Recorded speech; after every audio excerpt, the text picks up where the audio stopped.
ગઈકાલે સાંજના સમયમાં એલસીબીની ટીમને એક બાતમી મળેલ કે જે ભચાઉ પોલીસ સ્ટેશનમાં જે અલગ અલગ જે પ્રોહિબિશનના ગુના જેને વિરુદ્ધ નોંધાયેલા છે એવા યુવરાજસિંહ જાડેજા વિરુદ્ધ જે છે એમની જે કન્ટિન્યુઅસલી ટ્રેકિંગ ચાલતી હતી એમને પકડવા માટે એટલે જે બાતમી એલસીબીની ટીમને મળી હતી એના આધારે એમને સામખિયાળીથી ગાંધીધામના રસ્તા ઉપર કન્ટિન્યુઅસલી એમને જે છે મૂવમેન્ટ અને ટ્રેકિંગ રાખવામાં આવતું હતું, જેના આધારે ભચાઉ પોલીસ સ્ટેશનની ટીમની પણ સાથે સાથે મદદ લેવામાં આવી અને ભચાઉ ટાઉનના બહારના જે ચોપડવા પુલનો જે વિસ્તાર છે ત્યાં જે છે અમારે એલસીબીની ટીમ, ભચાઉ પોલીસ સ્ટેશનની ટીમ એમને જે છે ત્યાં રોકવામાં આવ્યા, પણ એ રોકાયા નહીં અને જે અલગ અલગ ગાડીઓ હતી એમને સાથે અથડામણ કરી અને એના પછી જે છે પીએસઆઈ ઝાલા અને ભચાઉ પોલીસ સ્ટેશનના કર્મચારી એ બહાર આવીને એમને લાઠી પણ બતાડી, ત્યારે પણ નહીં રોકી અને પછી આગળમાં ગાડી ચલાવવાનો પણ પ્રયાસ કર્યો.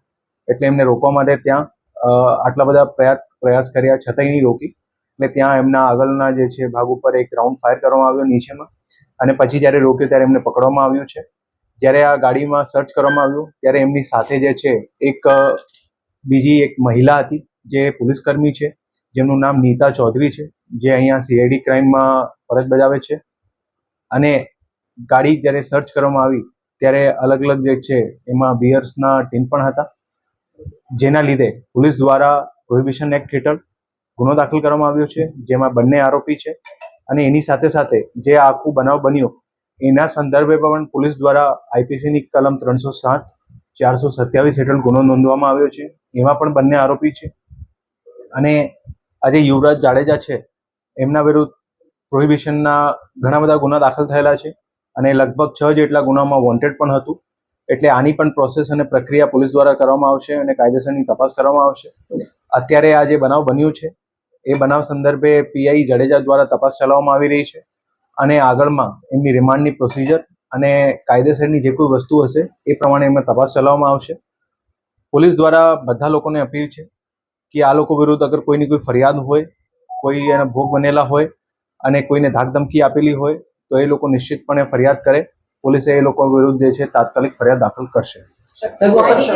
પૂર્વ કચ્છ પોલીસ દળને આ કોન્સ્ટેબલ છે તો એના સામે કોઈ ખાતાકીય પગલાં? એ સીઆઈડી ક્રાઇમમાં ફરજ બજાવે છે એટલે આ અમારી જિલ્લા યુનિટ હેઠળ નથી.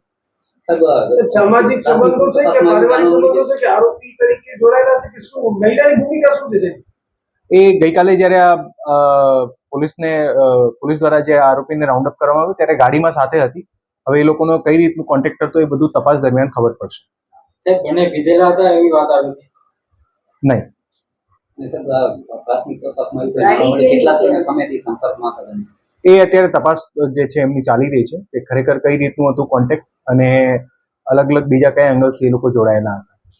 જે આ કામગીરી કરી છે, જે ટીમ છે જેમાં એલસીબીના કર્મચારી અને ભચાઉ પોલીસ સ્ટેશનના બહુ હિંમત દાખવીને કામગીરી કરી છે અને આના માટે જે છે એ લોકોને પ્રશંસાપત્ર પણ આપવામાં આવશે. એ અત્યારે તપાસ ચાલી રહી છે કે જે થાર ગાડી ખરેખર જે આમાં વ્હીકલ છે આ એક થાર ગાડી છે વ્હાઇટ કલરની. આ આખા બનાવમાં એ લોકો ઉપયોગ કરી છે એટલે કોના નામની હતી, શું છે, કઈ રીતે એ લોકો લીધી એ બધી અત્યારે તપાસ ચાલી રહી છે.